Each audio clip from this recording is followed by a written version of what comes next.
5 de novembro de 2021. Um voo rápido, como tantos outros que ela já tinha feito, Goiânia até Caratinga, Minas Gerais. Nem dava tempo de tirar um cochilo. Mas, ali, a apenas 2 quilômetros do destino, tudo parou. Parou o avião.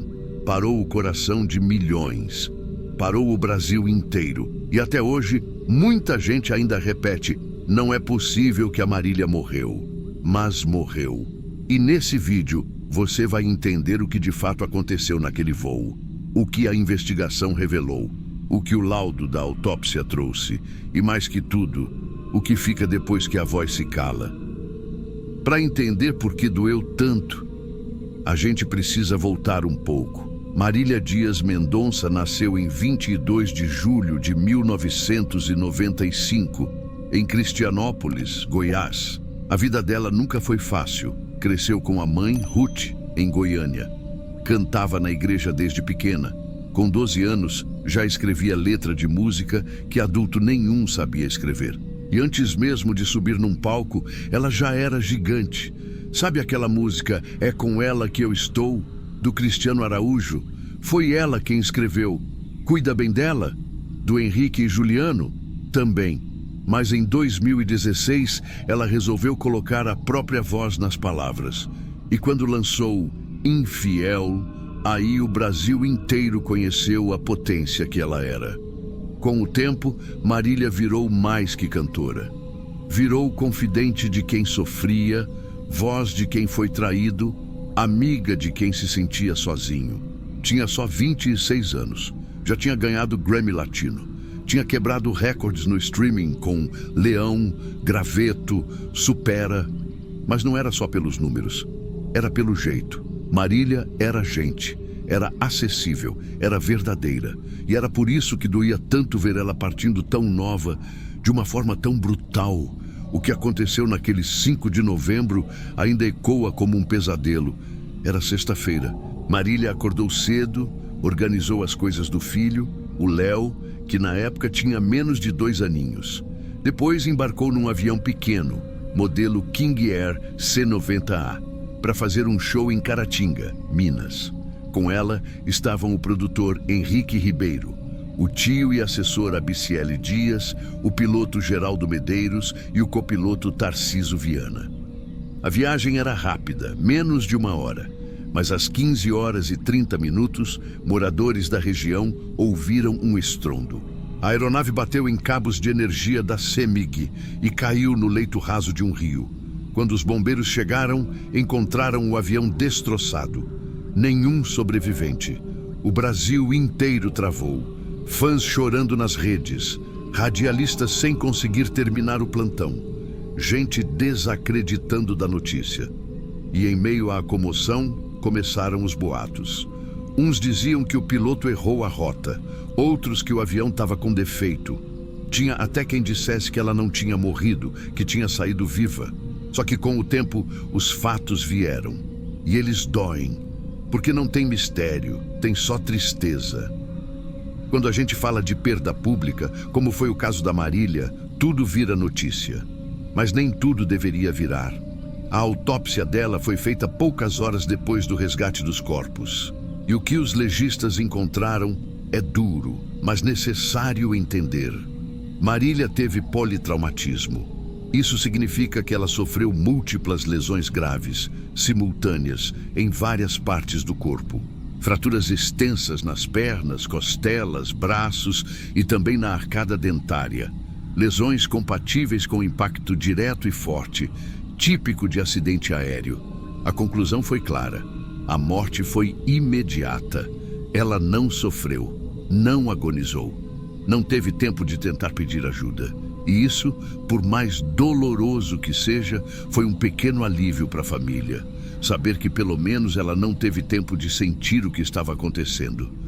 Mas o que revoltou mesmo veio depois. Algumas imagens técnicas da autópsia, fotos internas feitas pelo IML, vazaram e o que era para ser um procedimento legal e respeitoso virou espetáculo mórbido. Gente compartilhando detalhes gráficos, sites divulgando trechos do laudo. grupos de WhatsApp com imagens do corpo. E o pior, tinha gente vendendo essas imagens. Isso é crime. Se chama vilipêndio de cadáver. E algumas pessoas foram presas por isso. Mas o estrago já estava feito. A mãe, a família, os fãs, todos ficaram ainda mais machucados. O velório foi aberto ao público, mas o caixão ficou fechado. Muita gente perguntou por quê, e a resposta, infelizmente, estava nos detalhes que vazaram. O corpo da Marília não tinha condições de ser velado de forma aberta, e foi por respeito que a família manteve o caixão lacrado. Mas o povo, a internet, não respeita mais nada. Mesmo depois de tudo, as buscas por fotos da Marília morta explodiram, como se isso fosse necessário. Como se alguém que deu tanto em vida merecesse esse tipo de invasão na morte. É aí que a gente vê o pior do ser humano. A curiosidade que atropela a empatia. O caso da Marília escancarou a falta de leis mais duras para punir esse tipo de coisa. E, infelizmente, esse tipo de crime ainda se repete com outras vítimas famosas. A notícia da morte da Marília não foi só triste. Foi surreal. Parecia que o tempo congelou. Multidões foram até o ginásio Goiânia Arena para prestar homenagem. Tinha gente de todos os cantos.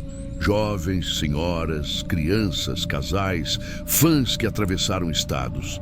Gente que nunca tinha chorado por famoso, chorando. A fila do velório chegou a dar voltas no quarteirão. Artistas pararam agendas, prefeituras decretaram luto. Nas redes sociais, o silêncio foi substituído por vídeos, fotos e músicas.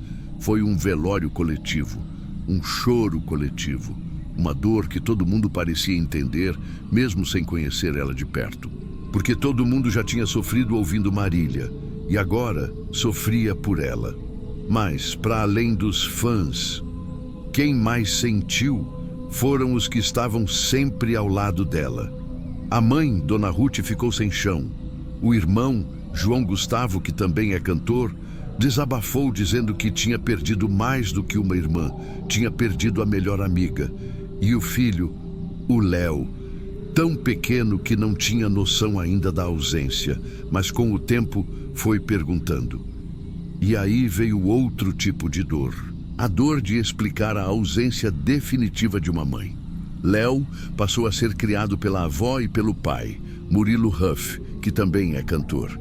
E apesar da tragédia, os dois lados da família se uniram para criar o menino com amor. Até hoje, nas entrevistas, o Murilo diz que sente o peso de manter viva a lembrança da Marília para o filho. Não como lenda, mas como mãe, como mulher, como ser humano que ela era. A gente fala muito de luto, mas a arte não entra em luto. E com Marília foi isso que aconteceu. Dias depois da morte, as músicas dela explodiram nas plataformas. O álbum Todos os Cantos, que já era um sucesso, voltou para o topo. Esqueça-me se for capaz, que foi lançado pouco tempo antes da queda, virou o hino. E até hoje, 3 anos depois, ela continua sendo uma das artistas mais ouvidas do Brasil. Muita gente não sabe, mas Marília deixou material inédito gravado. E a equipe dela, junto com a família, decidiu lançar aos poucos, com muito cuidado, respeitando o que ela mesma tinha planejado em vida. Em cada faixa que surge, parece que a gente revive um pedacinho dela. A risada, o timbre, a dor sincera nas letras. Nada disso sumiu, porque quem canta com a alma não desaparece nunca. Sobre a investigação do acidente, o laudo final do CENIPA deixou claro: não houve falha mecânica. Os motores estavam funcionando. A aeronave estava regularizada. Também não houve interferência de condições climáticas graves. O que houve foi uma combinação trágica de fatores. Os cabos de energia estavam numa área próxima à rota de aproximação do aeródromo de Caratinga, mas não estavam sinalizados de forma ideal. O piloto, que era experiente, talvez não tenha visualizado a tempo. Foi uma colisão limpa e direta, segundos antes da aterrissagem. Ou seja, uma fatalidade. Isso não diminui a dor, mas encerra as teorias. Não foi sabotagem. Não foi erro de planejamento. Foi o tipo de tragédia que só mostra o quanto a vida é frágil. E o que fica depois que a pessoa vai? No caso da Marília, fica muita coisa. Fica o filho, fica a força da mãe, fica o irmão lutando para manter a memória dela limpa, ficam os fãs e fica uma geração inteira de cantoras que só se levantaram porque viram a Marília ocupando espaços que antes eram negados para a mulher. Ela era a rainha da sofrência, sim, mas era também símbolo de uma mulher forte e independente que falava o que queria e que tinha coragem de dizer o que sentia. Num país onde mulher ainda é silenciada, ela fez barulho e vai continuar fazendo. Tem coisa que a gente nunca vai entender. A vida da Marília estava no auge, 26 anos, um filho pequeno, uma carreira sólida, uma multidão de fãs. Mas naquele voo, algo mudou. E quando o corpo caiu, a voz dela subiu. Subiu para os palcos invisíveis. Subiu para as playlists eternas. Subiu para a memória coletiva de um país inteiro. A Marília partiu, mas não foi embora. Porque toda vez que alguém cantar Leão, infiel, de quem é a culpa, ela volta, ela revive. E isso ninguém derruba, nem queda, nem silêncio. Eu sou Vincent. E obrigado por estar comigo até aqui. Que a voz de Marília continue ecoando em cada acorde e em cada coração que ela tocou.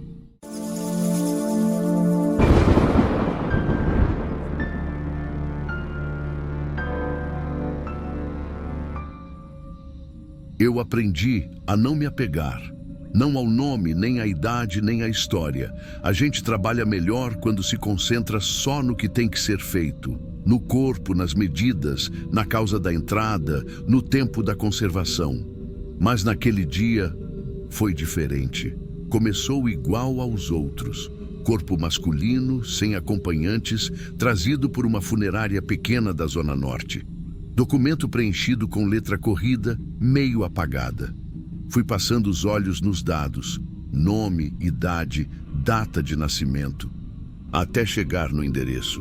Rua Dracena, número 224. Meus dedos travaram em cima da prancheta e minha cabeça demorou alguns segundos para aceitar o que tinha lido. 224, Rua Dracena. A casa onde eu morei até os 7 anos. Eu li mais 3 vezes. Virei o papel para ver se estava rasurado. Pensei até em erro de digitação.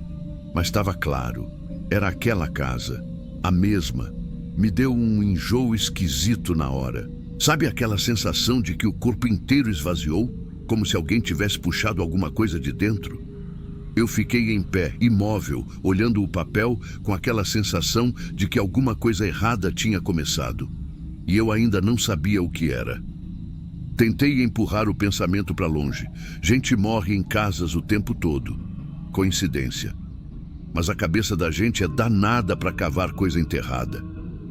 E a minha cavou. Porque não era só o endereço. Era o bairro, a rua. Aquela casa de muro verde claro e portão de ferro que vivia emperrando. A casa onde minha mãe lavava roupa na área dos fundos, onde meu pai gritou com ela pela última vez antes de ir embora. A casa do quarto dos fundos, onde eu dormia. A causa da entrada, enforcamento. O carimbo estava lá, frio, seco, como se fosse só mais um dado, mas bateu como uma pancada. Enforcamento. No quarto dos fundos. Eu não precisei perguntar. Eu sabia. Era no meu quarto. Eu parei de preencher o resto. Só carimbei como recebido e assinei. Depois fui até a câmara fria e vi onde tinham colocado ele. Gaveta 6. Abri devagar. Corpo embalado, lençol limpo, tornozeleira de identificação e o rosto. Um homem comum, uns 30 e poucos anos, barba rala, cabelo escuro e curto. Corpo magro, sem sinais de violência aparente. Só aquela rigidez, aquela presença vazia que quem trabalha com isso aprende a decifrar rápido. A idade, 35 anos. Era isso que estava escrito no papel. 35. A mesma idade que eu teria se nunca tivesse saído daquela casa. Aquilo ficou me rondando como um mosquito dentro da orelha, porque era tudo igual demais. A casa, o quarto, a idade e agora o corpo, parado ali, como se tivesse sido colocado naquele lugar só para mim ver. Olhei de novo. O rosto não era conhecido, mas tinha alguma coisa ali, um contorno, uma expressão, um jeito de nariz, sei lá. Parecia uma versão torta do que eu poderia ser. Fiquei parado muito tempo, mas do que devia, só olhando, tentando entender se aquilo era mesmo real ou se minha cabeça estava me pregando peça. Mas não tinha nada errado com o corpo, nem com os dados, nem com o serviço, só comigo. Respirei fundo e preparei a bancada. Peguei o avental, as luvas, tudo do jeito certo. Mas naquele dia eu não conseguia fazer no automático. Cada passo parecia lento, como se eu estivesse fora de mim. E não era medo, era outra coisa. Era como se eu tivesse sendo obrigado a encarar um reflexo que eu nunca quis ver. Porque esse homem, esse morto, ele parecia ter vivido uma vida que eu não vivi. Como se ele tivesse ficado naquela casa e eu não. Como se a casa tivesse segurado ele. Como se ela tivesse me esperado e como eu nunca voltei, pegou outro no lugar. Não tem lógica, eu sei, mas é o tipo de coisa que a gente não tenta explicar. Só sente. Na hora de preparar o corpo, as mãos tremiam. E não era por nervoso. Era por uma coisa que eu nunca tinha sentido antes. Um incômodo pessoal.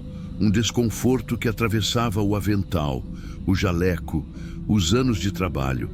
Era como se eu estivesse tocando em mim mesmo, mas morto.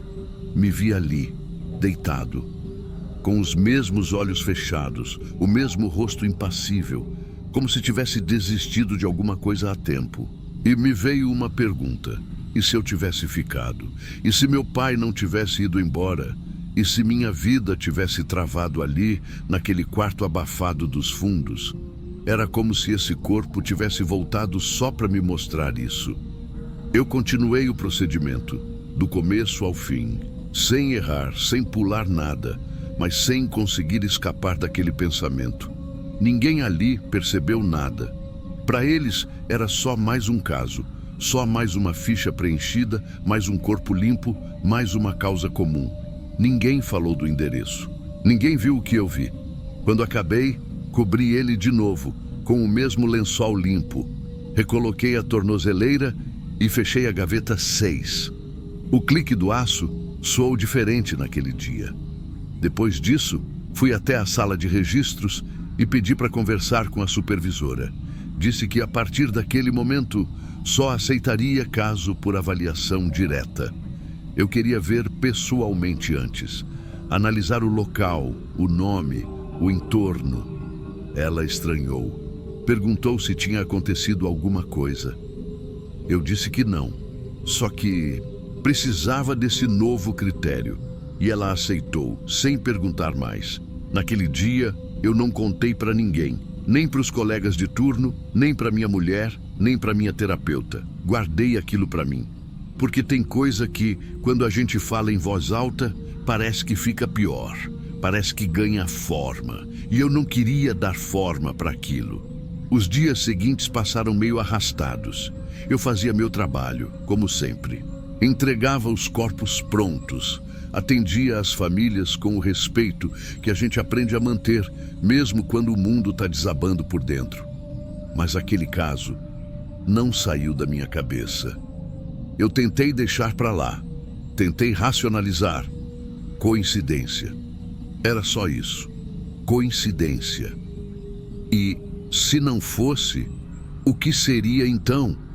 O problema é que aquilo não era só um endereço, não era só uma casa velha. Aquela casa era o ponto onde a minha vida virou. Foi ali que meu pai deixou a gente. Foi ali que minha mãe chorou sem som por noites seguidas. Foi ali que eu aprendi a dormir com o barulho do portão batendo por causa do vento e o grito que ficou preso na garganta dela para sempre. E agora, tantos anos depois, Me entregam um corpo vindo exatamente de lá. Um homem que ninguém conhecia, sem documentos além do básico, sem histórico familiar, sem visita, sem ninguém para perguntar. A funerária me disse que foi a própria polícia que liberou. Caso encerrado. Suicídio. Quarto dos fundos. Vizinhos falaram que ele morava ali sozinho, que era quieto, recluso, trabalhava em casa, nunca causou confusão. Eu pedi o nome dele de novo. Li como quem tenta enxergar uma mensagem escondida, mas era um nome qualquer. Nada relacionado com o meu passado, nenhuma ligação direta, nenhum laço.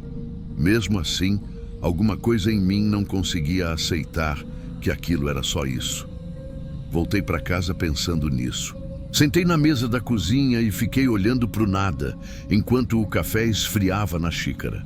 Minha mulher perguntou se estava tudo bem. Eu disse que sim. Ela insistiu um pouco, depois parou. Eu nunca fui de falar muito. Naquela noite, eu sonhei com a casa. Mas não como ela era. Era como se estivesse vendo ela por dentro, por baixo, por trás das paredes. Os cômodos estavam vazios, mas ainda assim eu sentia que tinha alguém lá dentro. E no sonho, eu não conseguia sair.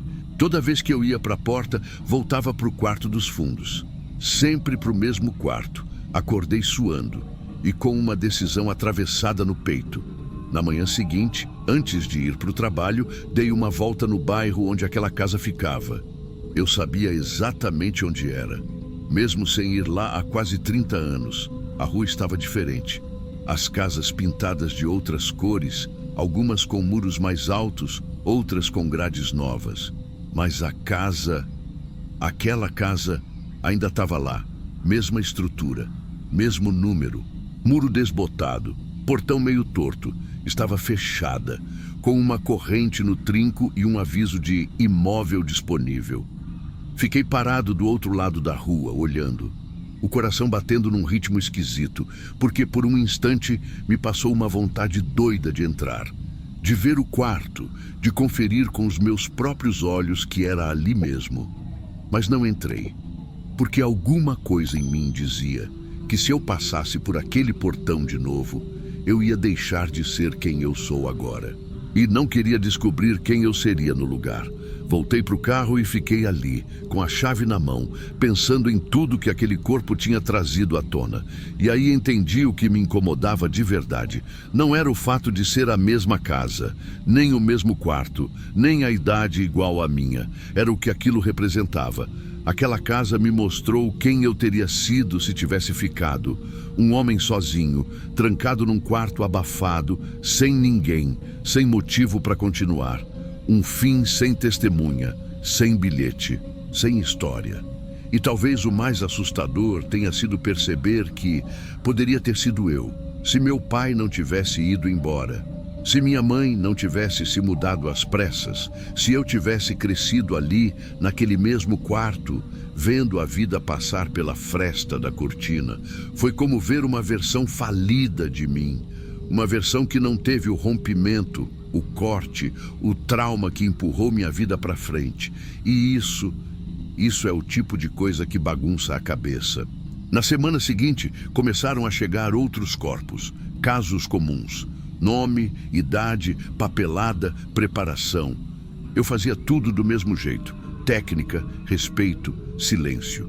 Mas agora, antes de começar, eu lia o endereço com atenção. Eu precisava ter certeza. Não por medo da coincidência se repetir, mas por um tipo novo de respeito. Como se eu tivesse entendido que o corpo nunca chega sozinho.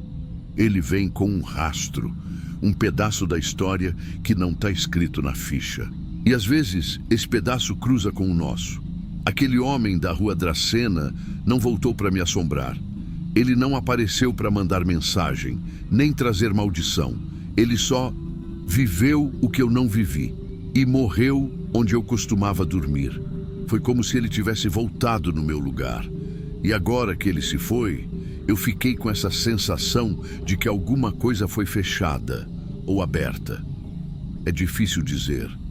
Só sei que desde então, nunca mais aceitei um corpo sem antes olhar o endereço com os meus próprios olhos. Não é um protocolo oficial, é pessoal, é instinto, é defesa, é um jeito de não esquecer que nesse trabalho a gente não lida só com os mortos. Às vezes, a gente encontra versões nossas que não sobreviveram, e isso é mais difícil de enterrar.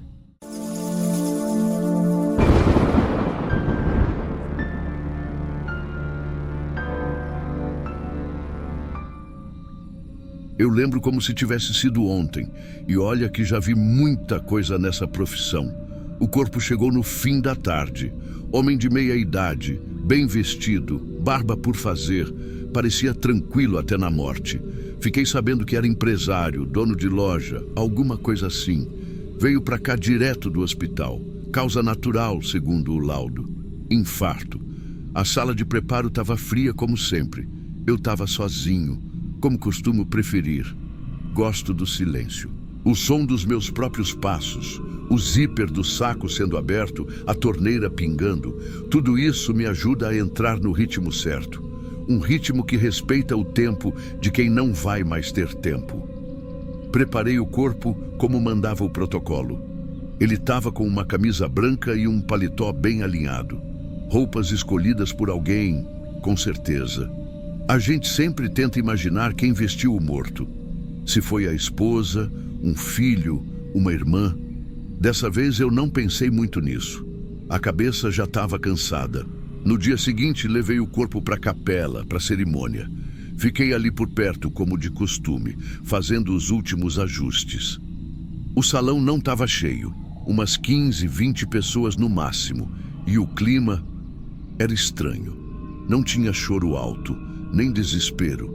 A maioria parecia mais constrangida do que triste. Eu já vi velórios de estranhos que doem mais do que esse aí. Foi aí que eu vi ela.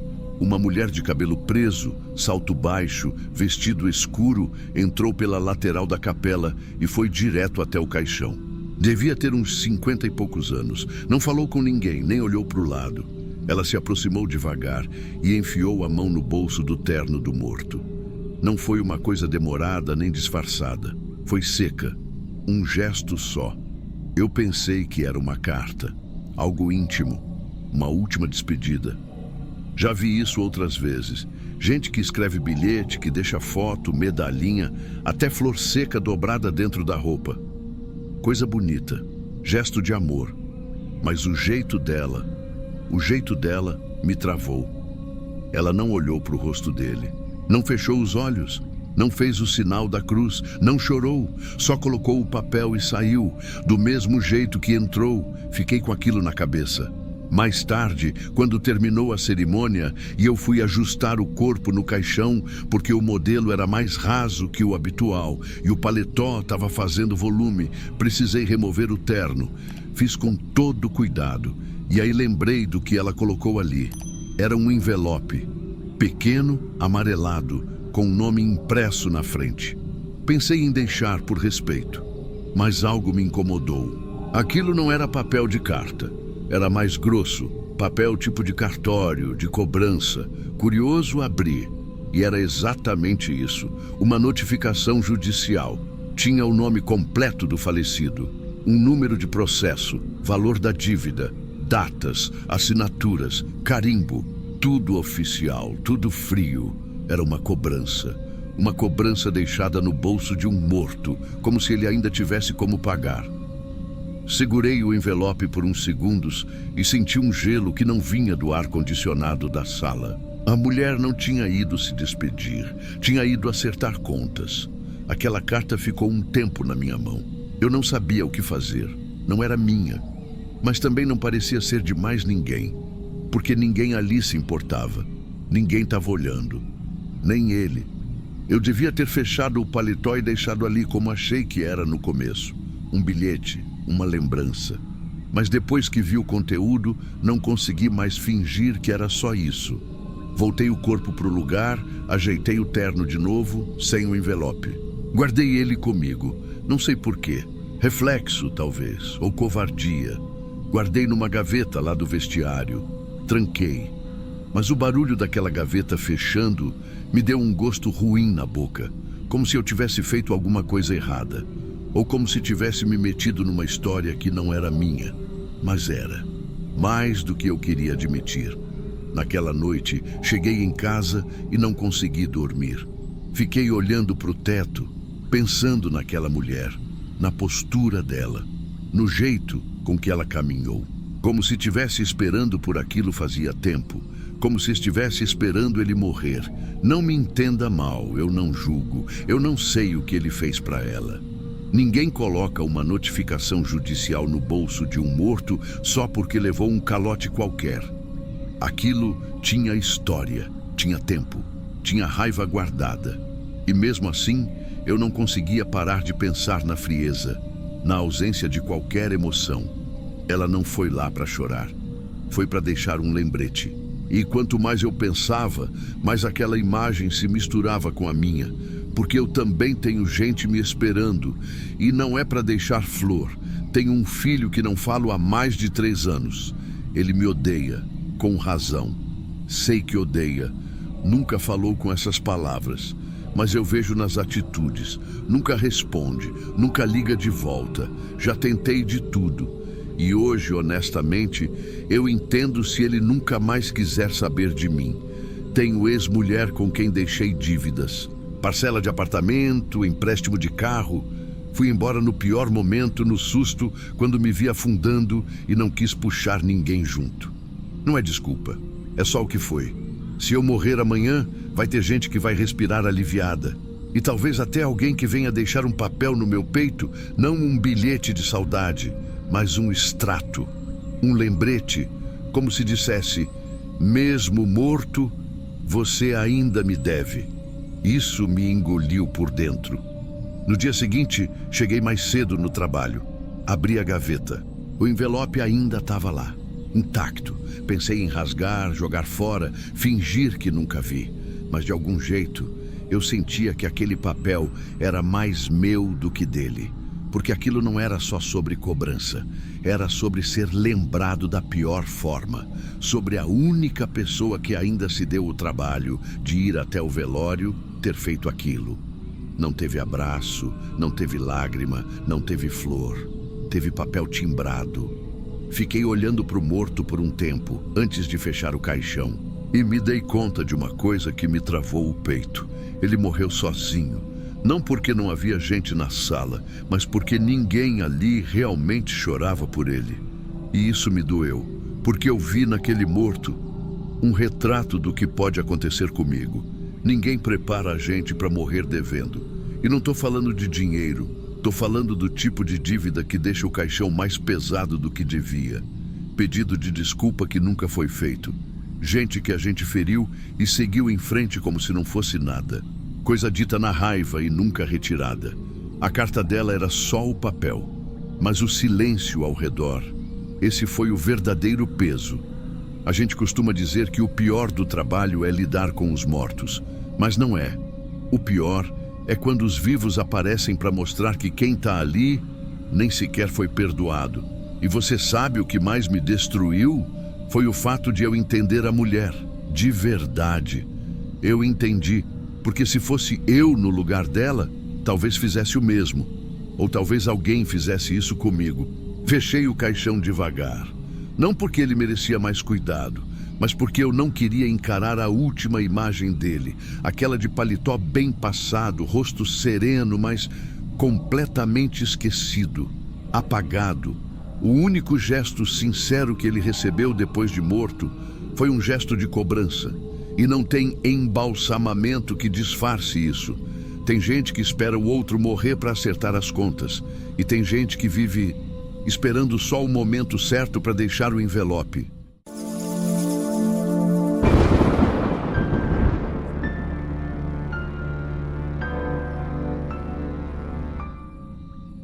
Eu estava terminando de fechar o zíper do saco, prestes a iniciar a parte externa do preparo, quando bateram na porta do setor.